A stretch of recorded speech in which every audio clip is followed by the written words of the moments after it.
70s, the golden years of Grand Prix racing. Now, why would I say that? Very simply, I was a part of it. For 7 years of my Grand Prix life, I raced in this period. It started in 1970 and it really wasn't much different to the 60s. But with Bernie Ecclestone, turbocharging, multi-million-pound sponsorship, ground effects, and the introduction of major motor manufacturers, this sport turned into a global business, and it all happened in the 70s. When the first Grand Prix of the period took place at Johannesburg's Kyalami circuit at the start of the 1970 season, the sense of expectancy ran at fever pitch. Jack Brabham would emerge the race winner, the 44-year-old veteran of 3 World Championships, thus scoring the final victory of his career. But the Newmart 701s, driven by Jackie Stewart and Chris Amon, had stolen the show prior to the start, dead heating for pole position. Somehow, the advent of March, a bold, brash, entrepreneurial newcomer to the ranks of racing car manufacturers, reflected the optimism of a bold new decade.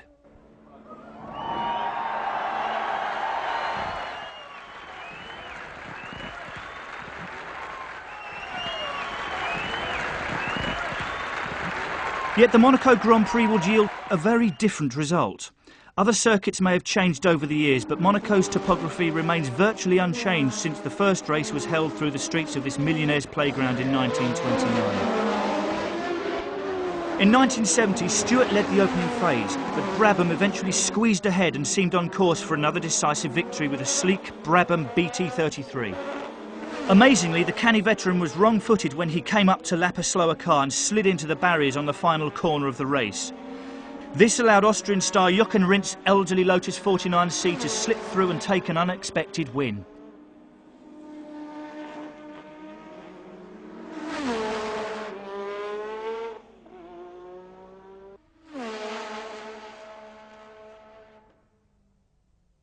Jochen Rindt was undeniably the fastest Grand Prix driver of his generation.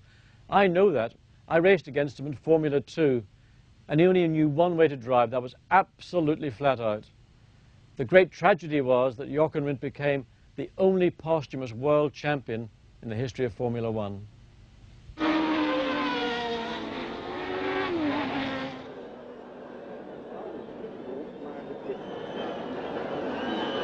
Grand Prix racing was still a wild and woolly business, and nowhere emphasised that reality more than the spectacular Spa-Francorchamps circuit, deep in the Ardennes forests of southern Belgium.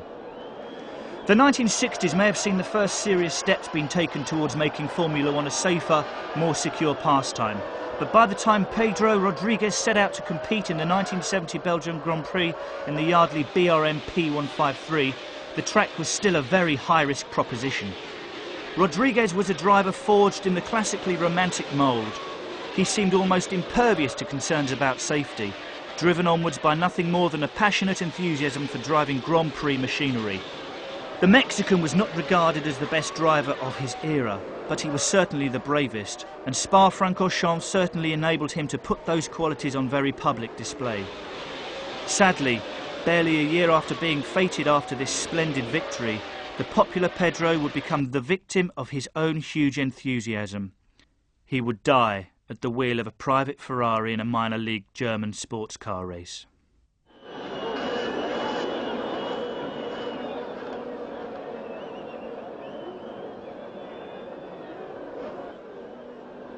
When the Grand Prix circus moved on to the Dutch seaside circuit at Zandvoort, Jochen Rindt would be armed with the innovative new Lotus 72, in which he would score his second Grand Prix victory of the season.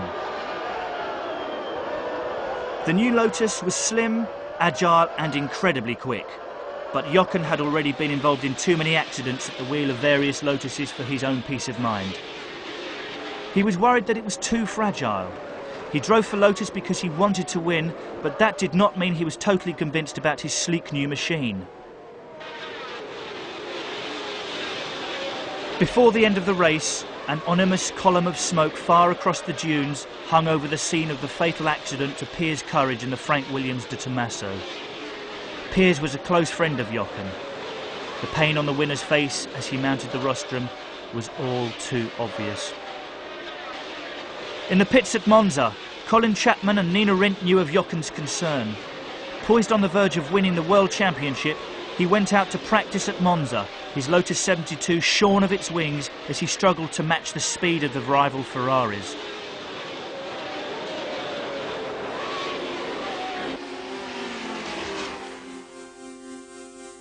Poignantly, the afternoon ended in another tragedy as Jochen's car crashed heavily under braking for the fast Parabolica corner.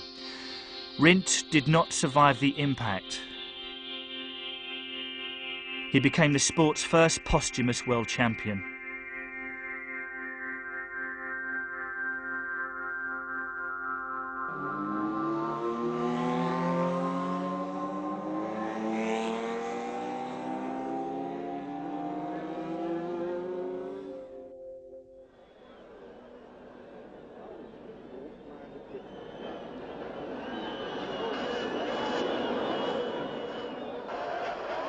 But life goes on. The day after Jochen Rindt died, the Italian Grand Prix took place as scheduled. Surrounded by hysterically enthusiastic Ferrari fans, Clay Regazzoni won his first Grand Prix victory for the legendary Italian team.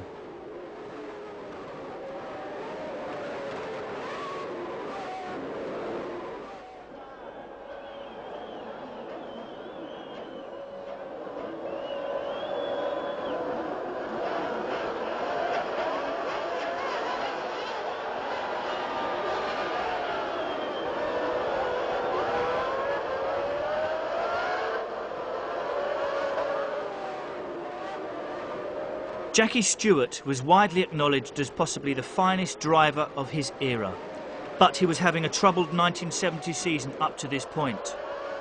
A combination of politics and commercial expediency had seen the Tyrrell team saddled with the uncompetitive March 701, but the British car owner quickly took steps towards rectifying that state of affairs. Barely 6 months after Jackie raced the March for the first time, Tyrrell had built his own car, and it was up and running in time for its World Championship debut in the Canadian Grand Prix. Jackie Stewart had an outstanding Grand Prix career, 3 World Championships out of 99 Grand Prix. But on the other hand, he was very often maligned for the safety crusade he introduced just before the decade began. How wrong can so many people be?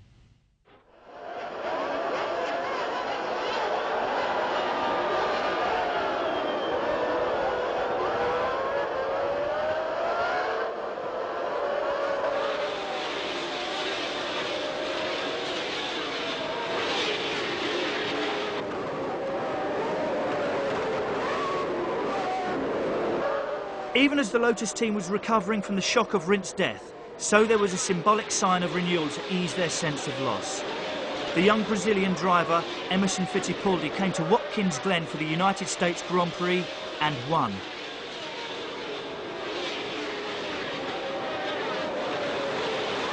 Pedro Rodriguez at one point looked set for victory, but a late race refuelling stop ruined his prospects.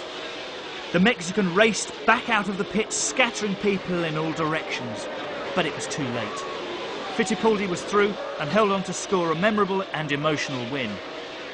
It was only his 4th ever Grand Prix.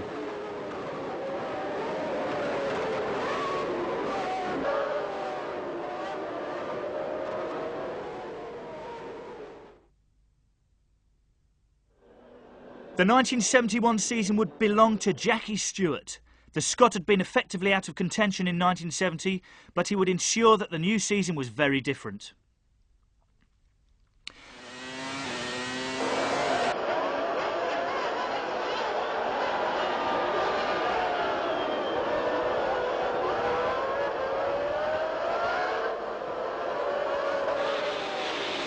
Once again, the World Championship season would kick off at the colourful, demanding Kyalami circuit near Johannesburg. Stewart and Tyrrell were well prepared, but this was not to be their race. After Denny Holmes' McLaren M19 dominated at the head of the field for much of the distance, a suspension failure dropped him from contention. That left the way clear for Mario Andretti to win in the Ferrari Flat 12.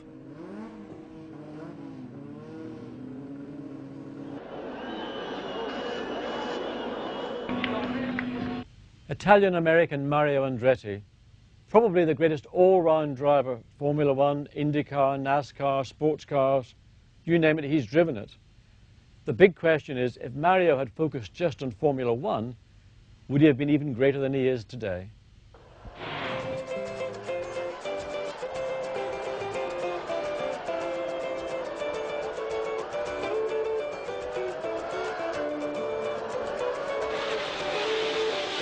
Stewart always excelled through the demanding streets of Monaco, yet much of practice for the 1971 race took place in treacherous conditions of heavy rain. Lack of visibility and traction are obviously the two main problems, and at Monaco there is nowhere to go when one needs to pull off or park a car which has suffered mechanical failure. Despite its image as a sun-soaked paradise, Monaco has had its fair share of wet races and practice sessions over the years. Yet it remains a uniquely challenging venue in which to drive a Grand Prix car. Stewart did a superb job in qualifying for this particular event. And though the race itself was run in less stressful dry conditions, Stewart would certainly face his own very special problems when he finally took up his place on the starting grid. On the final warm-up lap, Stewart felt there was something wrong with the brakes on his Tyrrell. A quick check revealed that the brake balance bar had broken. This meant that he had been braking on the front wheels only, but he still went straight into the lead. Monaco is hardly the place where a driver needs a car problem, yet Jackie adapted his driving style to accommodate his car's braking difficulties.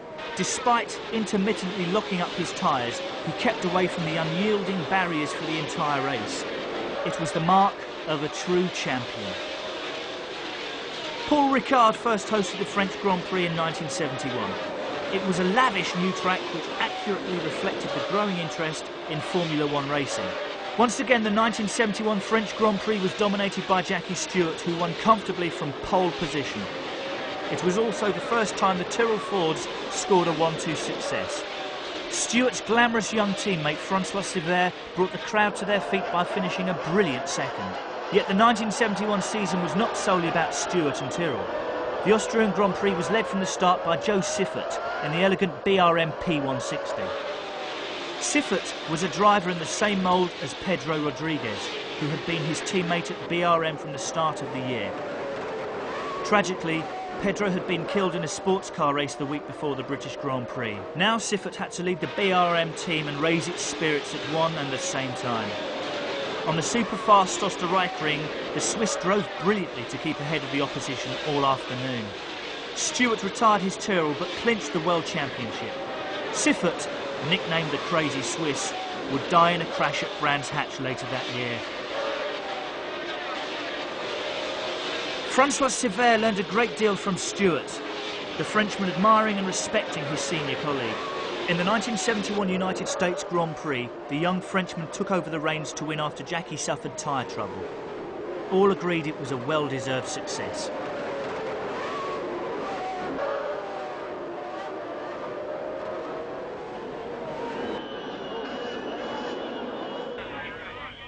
The influence of South American drivers in Grand Prix racing was really led by Juan Manuel Fangio. But a young Brazilian, Emerson Fittipaldi, took up the charge in 1970. And in 1972 became the youngest ever driver to win a World Drivers' Championship at the age of 25. Emerson Fittipaldi had well and truly arrived. The twisting Jarama circuit near Madrid would host the Spanish Grand Prix for much of the 1970s. And it was the track where Emerson Fittipaldi got his 1972 World Championship assault firmly off the ground. The Lotus 72 had now reached technical maturity and carried him to an easy victory. Then it was Monaco time again, and rain, rain, and more rain. The race would be won in appalling conditions by Jean-Pierre Beltois in the BRM P160. It was the French driver's day of days, but a BRM would never win another Grand Prix. Jackie Stewart was off form at Monaco and seemed extremely concerned about the track conditions. Nevertheless, he drove well but spun a couple of times. This was most uncharacteristic and proved the first sign of a stomach ulcer.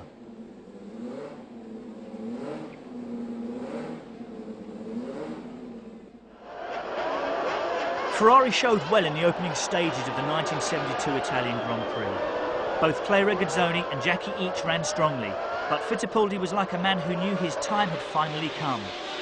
He had developed a sensitive touch to get the best out of the Lotus 72. and when he finally came roaring out of the parabolica to take the checkered flag, all agreed he was a well-deserved winner. At 25 years of age, he was the youngest world champion in history.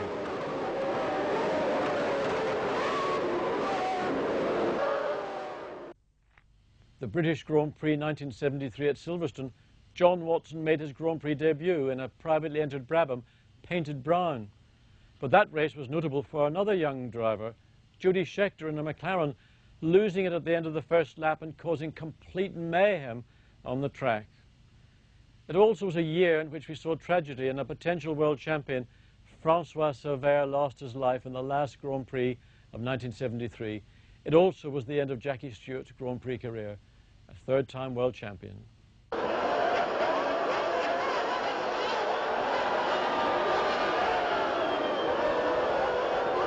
Fittipaldi's crowning as world champion fueled the infectious enthusiasm for motor racing back in his native Brazil.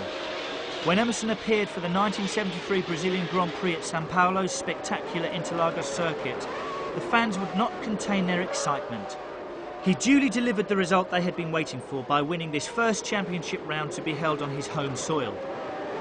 Their delight was matched by that of Emerson's wife and team owner, Colin Chapman.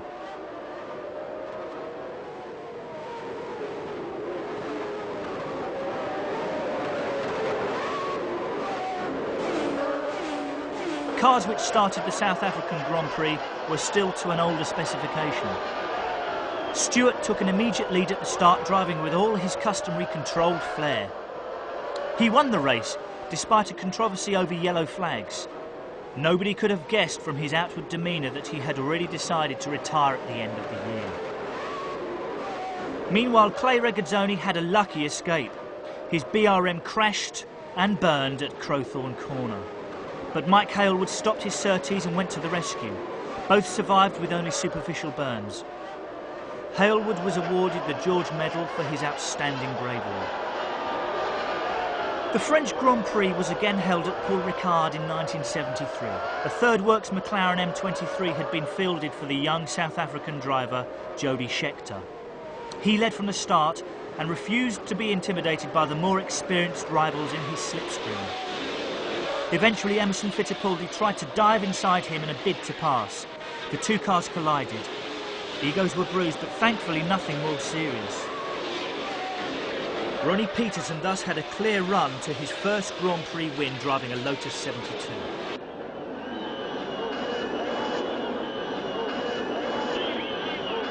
My debut at the British Grand Prix was fairly quiet, but the enfant terrible of the period, Jody Scheckter, really made a big impact. In fact, it nearly put John Surtees and his Formula One team out of business. Jody went on to be a world champion in 1979, a much calmer and more at ease person than he was that day at Silverstone in 1973. The British Grand Prix is always the high spot of the country's motor racing year. In 1973, the race looked set to be a close battle between the Lotus 72s of Fittipaldi and Peterson and the McLaren team with its latest M23s. Peter Revson and Denny Hulme were McLaren's regular drivers, but a third car was entered for Jody Scheckter after his impressive showing at Paul Ricard.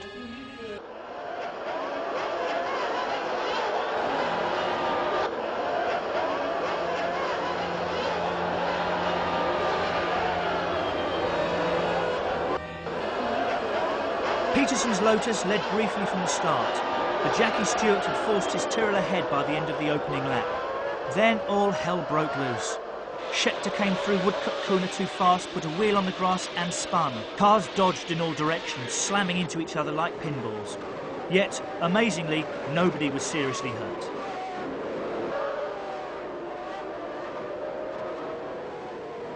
The race was won by Peter Revson. Progress had clearly been made in terms of car safety over the previous couple of years. Yet it was something approaching a miracle that no spectators had been injured by flying debris. More would have to be done to keep up the pressure for change and improvement. Just as in 1970, the Dutch Grand Prix jarred many people in Formula One out of their complacency. Young British driver Roger Williamson was driving the works March 731 in this race, and during the opening phase settled down to run in close company with privateer David Purley in a similar car. Then came disaster. Williamson's car crashed at high speed and erupted in flame. Purley was distraught. He abandoned his car at the side of the track, ran across the road and sprinted to the point where Roger's car was upside down in flames. It was perhaps the most poignant image ever produced by Formula One racing. Television viewers across the world could share Purley's frustration as he struggled with the car, and his desolation when he knew that the battle was lost. The race was won by Stewart ahead of Sever, another Tyrrell 1-2, but at the time it really did not seem to matter.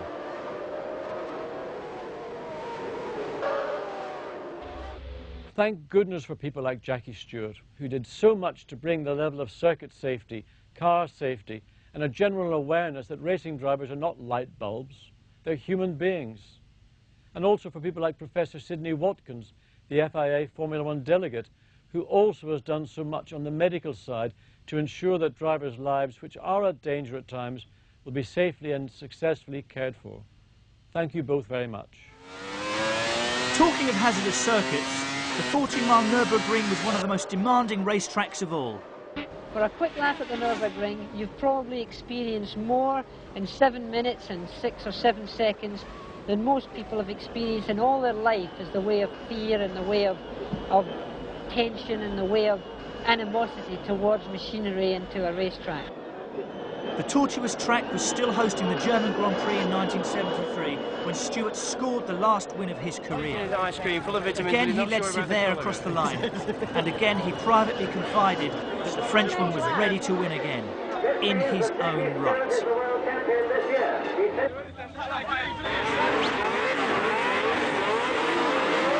If car and circuit safety was still a major unresolved issue in 1973, then so was organisation and administration. The 1973 Canadian Grand Prix at Mosport Park took place in lurid wet and dry conditions which did not simply cause chaos in the pit lane. The organisers lost control of the official lap chart and did not know who had won the race. Initially it was judged that Howden Ganley had won the race driving for Frank Williams, but the confused expression on the faces of both team owner and driver were mirrored by the officials in the control tower. Initially it was judged that Howden Ganley had won the race driving for Frank Williams, but the confused expression on the faces of both team owner and driver were mirrored by the officials in the control tower. Finally, the organisers consulted everybody who had managed to keep a lap chart during the course of the race. Once this forensic investigation had been completed, it was decided that the race had been run by Peter Revson's McLaren. Emerson Fittipaldi's Lotus was second and Jackie Oliver's Shadow third.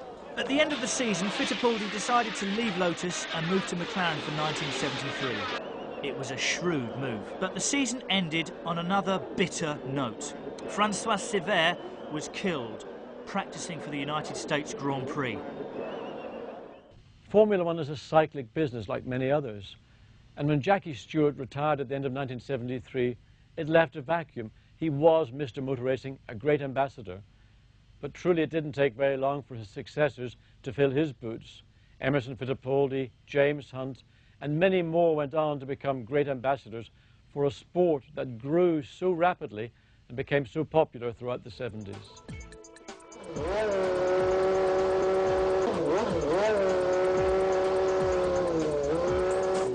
While Fittipaldi made a high-profile switch to McLaren, so Ferrari's star began to rise again after a disappointing couple of seasons.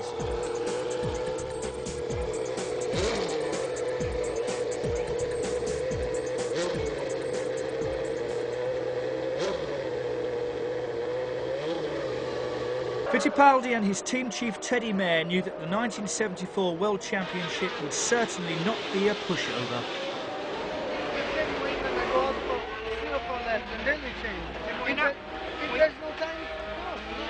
We know how it was, Emerson, right? I'm only dropping the wings a tiny little bit. No, but I run the car on hard tires for the first time today. On the rear and It'll be all right.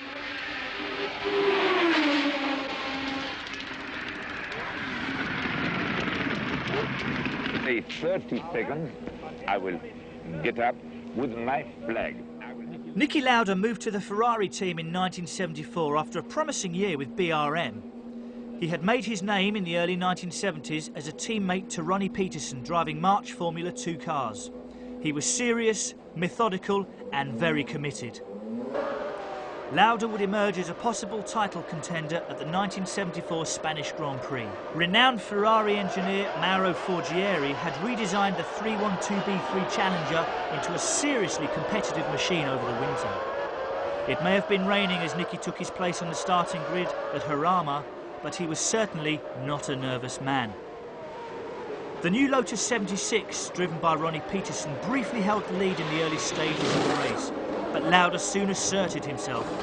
Peterson would have to wait for another day and another car before winning again for the black and golds.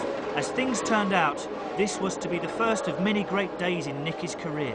Helped by a well-drilled pit crew who changed his tyres efficiently at just the right moment, Niki out-fumbled the opposition to score a well-judged win. It brought Ferrari back from the cold after almost 2 years away from the winner's rostrum. And this would certainly be no fleeting success. The prancing horse was back for the long haul. By the summer of 1974, Grand Prix racing was rushing forward to embrace a more overtly commercial edge. The relatively uncluttered liveries carried by cars only a few years earlier had now given way to sponsorship from outside the motor industry, overwhelmingly from the tobacco companies. Fittipaldi won his second world championship for McLaren in 1974, but defending the title would be extremely difficult. Emerson and Teddy Mayer, McLaren's chief shareholder, knew only too well that the Cosworth Ford V8 engines used in their cars were giving away too much power to the rival Ferrari flat 12 engines. From the commercial standpoint, Bernie Ecclestone emerged in the mid-1970s as the most powerful man in Formula One. Owner of the Brabham team and president of the Formula One Constructors Association, he was a man with an eye for a deal.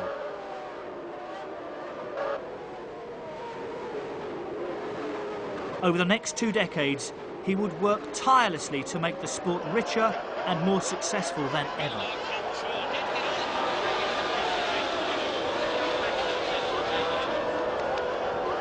Bernie Ecclestone bought the Brabham team in 1972, and I drove for him in 73 and then in 77 and 78.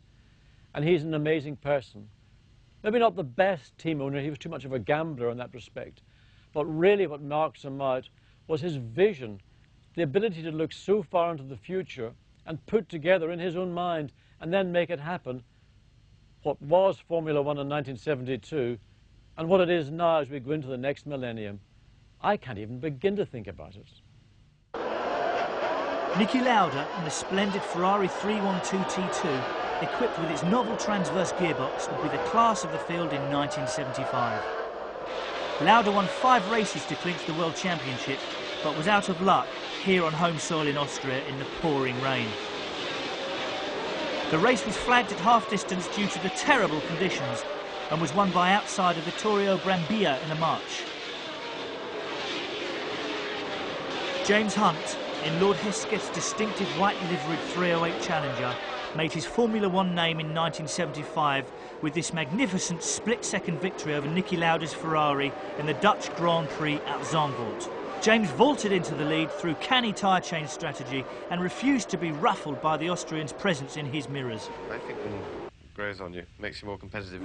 Emerson Fittipaldi moved to the Brazilian Copersucar team in 1976. This new outfit was run by his brother Wilson, and there was much nationalistic passion behind Emerson's choice. Niki Lauda stayed at Ferrari, determined to defend his world championship. And that seemed to be the most likely outcome as he accelerated cleanly away to win the Brazilian Grand Prix at Interlagos early in the season.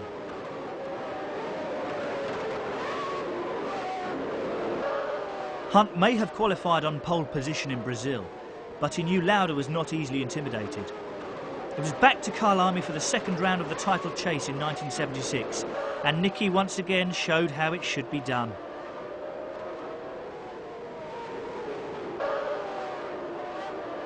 Hunt finished a fighting second in the McLaren M23. He knew that Ferrari still had bulletproof reliability on their side, but he reckoned he could possibly push them into a position where they might become vulnerable. There was another dimension to Hunt's challenge. he had to establish his roots within the McLaren team. Being the new boy within one of the most famous teams in the Formula One business was not going to be an easy task. Yet James was decisive and knew what he wanted. That strength of character and single-mindedness won the team over. That little extra bit. No, don't worry, I was trying to make it. Take it again. You can't. Oh, did you say that? Yes, I'm hearing it. In the view of the McLaren team in the 70s, the fastest man they ever had in one of their Grand Prix cars was Englishman James Hunt. His qualities of single-mindedness, selfishness, supreme fitness made him the star that he was. And in 1976, I don't think anybody could have driven a McLaren faster than he did. James had great strengths. He had a few weaknesses. I think the weaknesses really lay in that he couldn't accept not winning. Now, if that's a weakness, thank goodness for his strengths. The Spanish Grand Prix at Jarama was one of the first turning points of the 1976 season. Lauda arrived in Spain with a broken rib. It was a self-inflicted wound caused by turning over a tractor in the grounds of his Austrian home. Even as much as touching a curb with his Ferrari 312 T2 left him in agony. He led the race early on, but James stalked him like a true hunter and soon found a way through. At the end of the day, James led Nicky past the checkered flag. There was a bittersweet twist to the day. Hunt was disqualified after post-race scrutineering. The rear track was deemed to be slightly too wide. It was like being hung for a parking offence, said Teddy Mayer.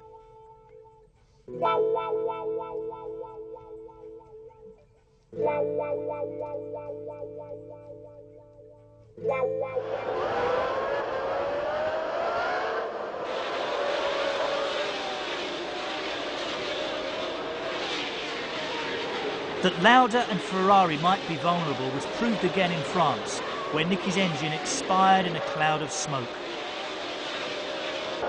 The German Grand Prix was the most crucial race of the season. Nicky's Ferrari crashed in flames on its second lap of the Nürburgring, and he was fearfully burned. The race was stopped and restarted.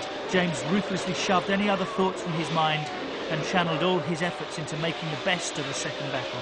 He performed brilliantly to win what he later described as one of the best races of his career. Jody Scheckter's Tyrrell was second ahead of Jochen Mass in the other McLaren. For Lauda, the last rites beckoned. Yet the Austrian soon made it clear that he was certainly not yet ready to meet his maker. Barely 40 days had passed since Lauda's accident, but he was back in racing in time for the Italian Grand Prix. Not counting the Nürburgring, he had missed just the Austrian and Dutch Grand Prix. It was a trial of strength for both men. Lauda had to steel himself to get back into the cockpit at all, particularly on the first day of practice when the rain was pouring down. Hunt was penalised for an alleged fuel specification irregularity and had to start from the back of the grid. In the race, Hunt was storming up through the field when he came up against Tom Price's shadow. Tom was one of James's old sparring partners and had no intention of giving him an easy ride. James tried it on with Price going into the braking area for the second chicane. It did not come off. James ended in the gravel.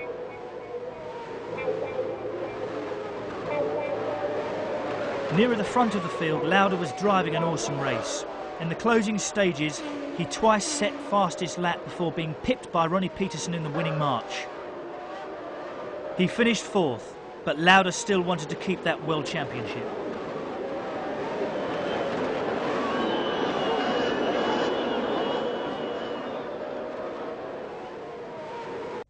The final round of the championship took place at Japan's Mount Fuji circuit, a new fixture on the calendar. It rained, and it rained, and it kept on raining. The start of the race was delayed, delayed and delayed again. Finally, a chink of light could be seen through the threatening banks of cloud. Then came the electrifying finale to a quite remarkable season. In the Japanese Grand Prix at Mount Fuji, Lauda pulled out of the race on the second lap. He had convinced himself that driving in those conditions of torrential rain was absolute lunacy. Some people had said that Nicky had taken a calculated gamble that James wouldn't finish the race. It was a harsh judgment. Nicky had nothing to prove after that incredible return to the cockpit. For his part, Hunt looked as though he had the race in the bag only to be sent scurrying into the pits to change a deflated tyre. He resumed the chase, throwing caution to the wind and storming back to third place behind Mario Andretti's Lotus 76 and the Tyrrell P34 six-wheeler driven by Patrick Depailler. It was enough to give him the championship by a single point ahead of Lauda. There was still a strong vein of sportsmanship to the Grand Prix business of those days. Hunt made some very public remarks backing Lauda in the weeks immediately after the Japanese Grand Prix, at a time when the Austrian was being put through the mill by an unforgiving Italian press. Their perception was that he had thrown in the towel and lost the title in the final mile.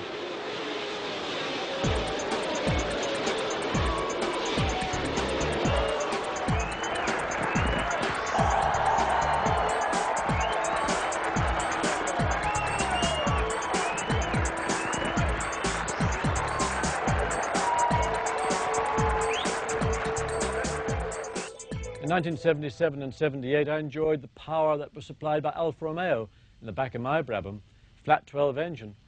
Very quick, bit heavy in fuel, as a result hard on tyres and certainly on brakes at the start of a race. Across the road in Maranello, Niki Lauda and Carlos Reutemann also had a flat 12 engine, but I don't think the relationship between the two drivers was particularly good. And Niki was suffering from dropping out of the Japanese Grand Prix the year before. Carlos was the golden boy. But Niki soon turned things around. He was the world champion in 1977.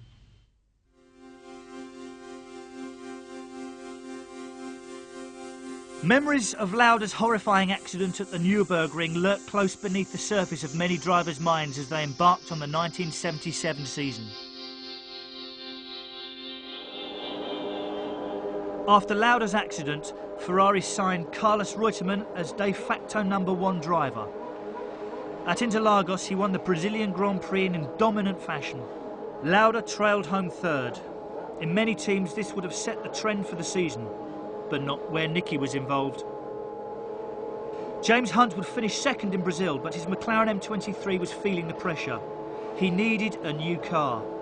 The new McLaren M26 would duly arrive during the course of the year, but there would be fresh opposition coming from a not totally unexpected source. This was the first race where the Ferrari was really running quick again, and I could take the lead. And I remember when I took the lead, I was very happy. Lauda led the 1977 South African Grand Prix from the start with the Ferrari 312T2. Prior to the race, he had spent a week at the circuit near Johannesburg, testing out a Ferrari chassis setup, which performed to his liking. Second place in this race fell to Jody Scheckter in the new Harvey Postlethwaite designed Wolf Ford, with Patrick Depailler's six-wheeler Tyrrell third and James Hunt fourth. Yet this would be another race touched by tragedy. British driver Tom Price was killed in a bizarre accident which also cost the life of a marshal. Lauda's Ferrari ran over debris from Price's wrecked car, which punctured its oil and water radiator. Still, the Ferrari made the checkered flag, but this was no time for celebration. Monaco again promised to be a tantalising lottery in 1977, but qualifying proved there might be several drivers in with a chance. Tom Watson qualified the Brabham Alfa Romeo on pole position ahead of Jody Scheckter's Wolf Ford. They battled for many laps in the early stages of the race. Scheckter had left Tyrrell at the end of the previous season. Now he wanted to make a name for himself without still feeling he was in the shadow of Jackie Stewart. Tom Watson was also keen to underline his status in a team which had tragically lost its other driver, the Brazilian Carlos Pace, in an aeroplane accident just prior to the start of the European season. In the end, it was Scheckter's compact Wolf which emerged ahead, but Lauda's Ferrari picked up the pace in the closing stages and was right behind at the checkered flag.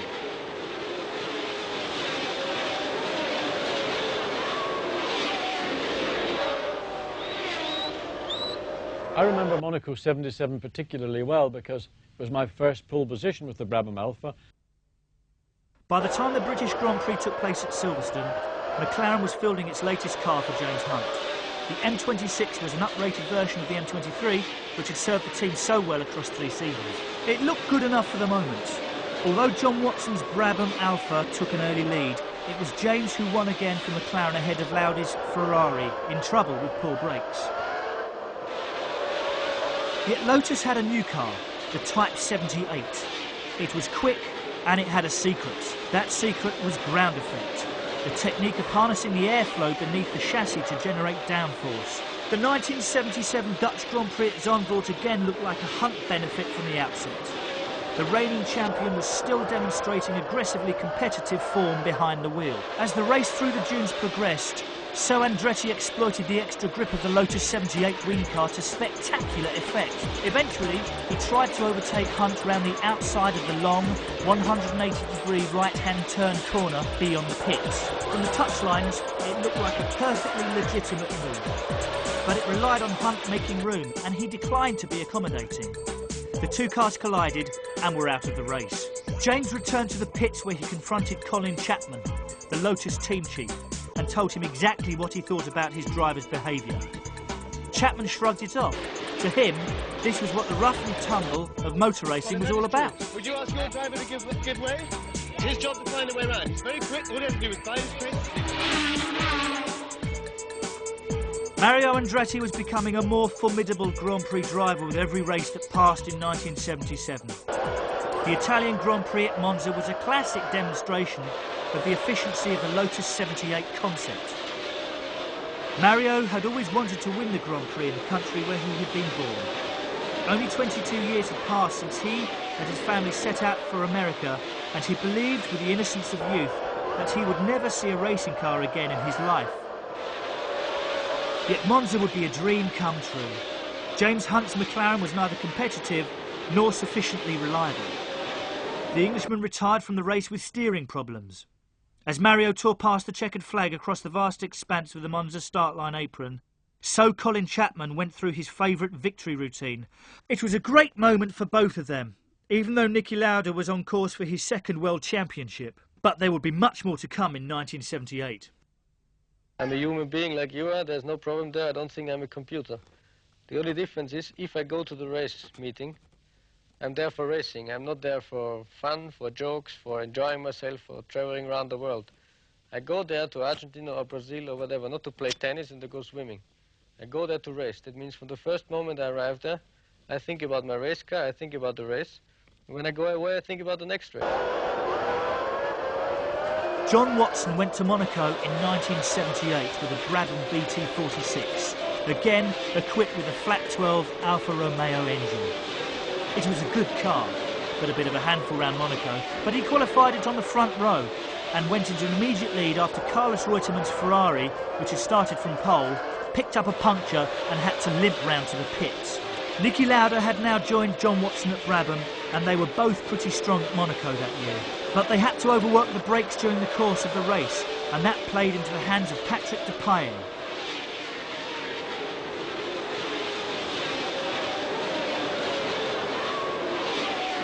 His new Tyrrell 008 eventually out-fumbled them to take the win after a good drive. Niki was second after a comeback drive following a puncture, while Jody was third and John Watson fourth. The significance of this race was the fact that the Lotus 79 made its debut here in qualifying. It was not raced, but it would not be long now.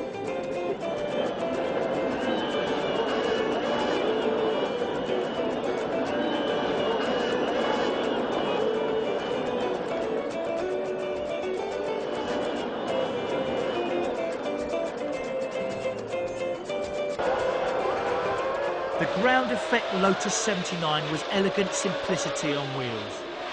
Its lines were well balanced, and it had a very smooth surface area which was lit by the air both above and below. Colin Chapman had made a huge effort to keep the two ground effect tunnels on either side of the car as uncluttered as possible. Mario and Ronnie Peterson worked wonders with this car. Well, for years, of course, we've all been concerned with the effect that air has when it flows over the car, and we've been trying to do our best to stop it flow under the car.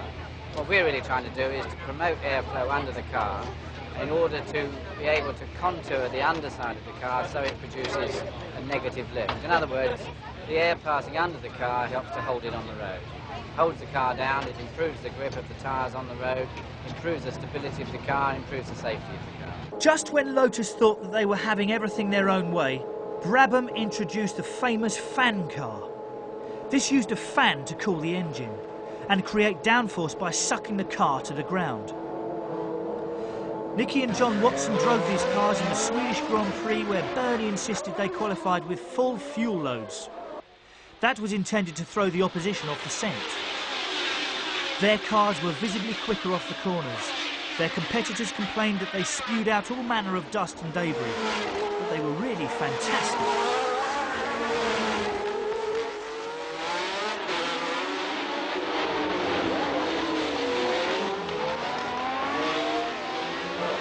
John Watson's race was short-lived as he was put off the road by another competitor, but Nicky told him that it was the easiest win he had ever had. He said that he was pressing Andretti's Lotus really hard when some slower car clearly dropped some oil and the track surface became very slippery. Mario's Lotus began to slide around all over the place, but the Brabham just seemed as though it was on rails. Mario then made a small mistake and Nicky just drove past to win. It was as easy as that. Bernie later agreed to scrap the fan car after objections from the opposition. Ferrari's new 312 T4 sustained the Italian team's competitive edge into 1979. Jody Scheckter and the dynamic young Gilles Villeneuve were the drivers, and they benefited from the Michelin radial tyres, which were also used by the French Renault turbos. The influence of the motor industry was becoming an increasing factor. The 1979 Long Beach Grand Prix was a Ferrari demonstration run with the new T4s.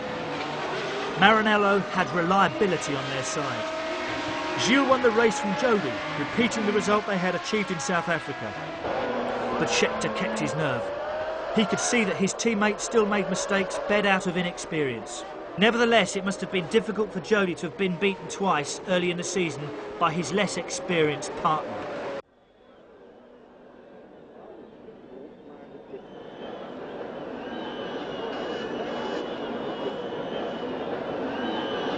Jody's precise and mature style gave him an edge when it came to the Monaco Grand Prix. He qualified on pole and led from the start. The Ferrari T4 performed well on this tight circuit, and particularly its Michelin tyres. Villeneuve gradually caught up during the course of the race, but the real surprise came from the new Williams FW07. Alan Jones challenged strongly, but brushed a barrier. Then Clay Regazzoni took up the chase after Villeneuve retired. The Swiss driver was close behind Jody at the flag. Clearly, the new Williams was something special.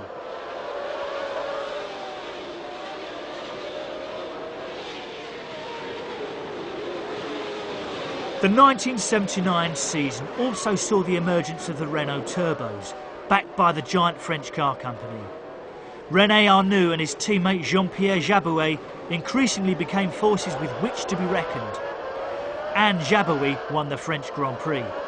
Yet, it was the Williams FW07 which heralded in a new order in Formula One. After years of struggling, Frank Williams was now poised on the edge of the big time. His designer, Patrick Head, had taken the ground effect philosophy one step beyond the Lotus 79. And the new car was a winner. Alan Jones and the new Williams set the pace from the start of the 1979 British Grand Prix. Frank Williams tracked the race from the pit walls as his cars threw themselves into battle with the established opposition. Carlos Reutemann was now driving a Lotus 79, but Chapman's car was a pale reflection of what it had been the previous season. Jabouet in the Renault was very quick from the start on this high-speed circuit, but the French turbo car eventually wilted and pulled into the pits. Disappointingly for Jones, a cracked water pump would end his race in a cloud of smoke and steam. That left Clay Regazzoni to win the Williams team maiden Grand Prix victory. Over in the Ferrari camp, meanwhile, Gilles Villeneuve was perhaps pushing a little too hard in his bid to become world champion. At the Dutch Grand Prix, he battled for the lead with Alan Jones until a tyre failure sent him spinning into the gravel trap. Just as it seemed as though he was surely out of the race, he selected reverse gear and backed his three-wheeler onto the track again. Then he set off to try to get back to the pits. He managed it, but wrecked what was left of his car in the process. It was a classic example of his refusal to accept defeat.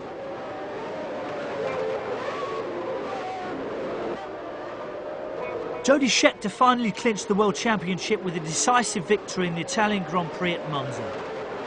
He was tracked all the way by Villeneuve, but Gilles respected team orders, which prevented him from trying to overtake in these circumstances.